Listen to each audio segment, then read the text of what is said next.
नमस्कार मित्रांनो, मी डॉक्टर प्रवीण सरदार. आज आपण emerging trend and opportunity in a field of botany या विषयावर विस्तृतपणे चर्चा करणार आहे.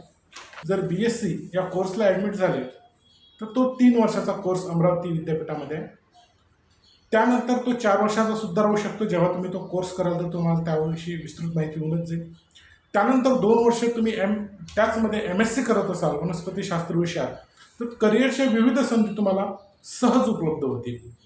त्यामध्ये तुम्ही टीचिंग प्रोफेशनमध्ये जर इंटरेस्टेड असाल तर तुम्ही BSc B.Ed नावाची एक डिग्री आहे, bachelor of education. He degree complete करून तुम्ही 8, 9, 10 या वर्गावर शिक्षक म्हणून शासकीय ठिकाणी तुमचा जॉब करू शकता. नंतर तुम्ही जर MSc B.Ed म्हणजे MSc करून तुम्ही जर B.Ed करत असाल तर तुम्हाला ज्युनियर लेक्चरर 11वी 12वी जर जे शिक्षक लागतात त्याच्यासाठी तुम्हाला एलिजिबिलिटी येऊन जाईल. महाराष्ट्रामध्ये कुठेही तुम्ही ज्युनियर कॉलेजला लेक्चरर म्हणून एलिजिबल होता. खूप साऱ्या शाळा आहेत, खूप साऱ्या संस्था आहेत, शासकीय, निमशासकीय, केंद्रीय विद्यालय. इथं तुम्ही ज्युनियर लेक्चरर म्हणून जॉईन करू शकता MSc B.Edच्या बेसिसवर. तिथं तुम्हाला काही एंट्रन्स असतील किंवा काही टेस्ट असतील तर त्या क्वालिफाय करावं लागतं. त्यानंतर तुम्ही सिनियर कॉलेजेससाठी म्हणजे तुम्ही BSc ग्रॅज्युएशन, पोस्ट ग्रॅज्युएशन कॉलेजसाठी जर तुम्ही प्रोफेसर किंवा लेक्चरर म्हणून तुम्ही इंटरेस्टेड असाल तर तुम्हाला नेट किंवा सेट ही डिग्री क्वालिफाय करावं लागेल. ही परीक्षा क्वालिफाय करावं लागेल किंवा PhD ही डिग्री तुम्हाला कंप्लीट करावं लागेल. नेट, सेट किंवा PhD या तीनपैकी कोणतीही डिग्री जर असेल तर तुम्ही सिनियर कॉलेजसाठी असिस्टंट प्रोफेसर म्हणून तुम्ही एलिजिबल होऊन जाता. MPSCचे खूप सारे MPSCचे रिक्रुटमेंट निघत असतं. खूप साऱ्या संस्था आहेत, तिथं प्रोफेसरच्या जागा निघतात, तिथं तुम्ही अप्लाय करू शकता, एलिजिबल होऊ शकता, असिस्टंट प्रोफेसर म्हणून तुमचं करिअर करू शकता. त्यानंतर तुम्ही जर समजा MSc करून PhD डिग्री कंप्लीट केली, याच्यावर मी सेपरेट व्हिडिओ बनवलेले आहे. तुम्ही MSc PhD असाल तर तुम्ही सायंटिस्ट ह्या पदासाठी एलिजिबल होऊन जाता. CSIRच्या ICAR Indian council of agriculture research आणि CSIR council of scientific and industrial research यांच्या खूप साऱ्या लॅब्स आहेत. त्या लॅबमध्ये ज्युनियर सायंटिस्टच्या जागा निघत असतात किंवा सायंटिस्ट ह्या पदाचं रिक्रुटमेंट होते. तर याच्यासाठी तुम्ही एलिजिबल बनता. NBRI नावाचं इन्स्टिट्यूट आहे, BSI botanical survey of India नावाची प्लांटची इन्स्टिट्यूट आहे, जे पर्टिक्युलरली प्लांटवर काम करते, टॅक्झॉनॉमीवर काम करते.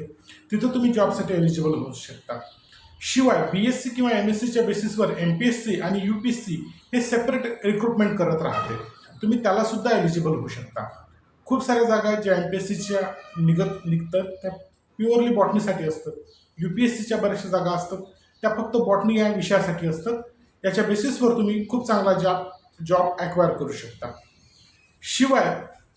याच्याशिवाय ॲग्रिकल्चर फील्डमध्ये आपल्याला बरेचशा ठिकाणी प्राधान्य आहे.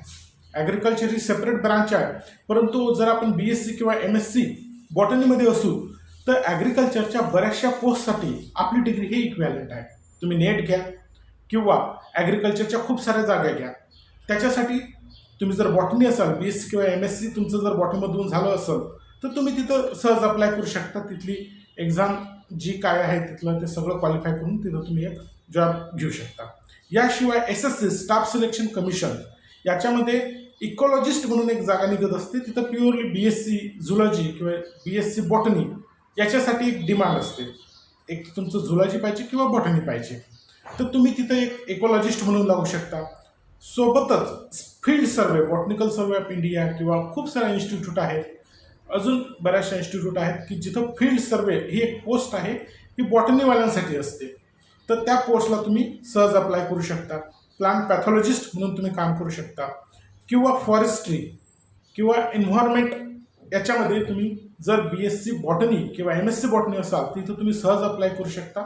तुमची प्रिपरेशन चांगली असेल, अभ्यास तुमचा चांगला असेल तर तुम्हाला प्रत्येक याच्यात चांगला एक स्कोप मिळू शकतो.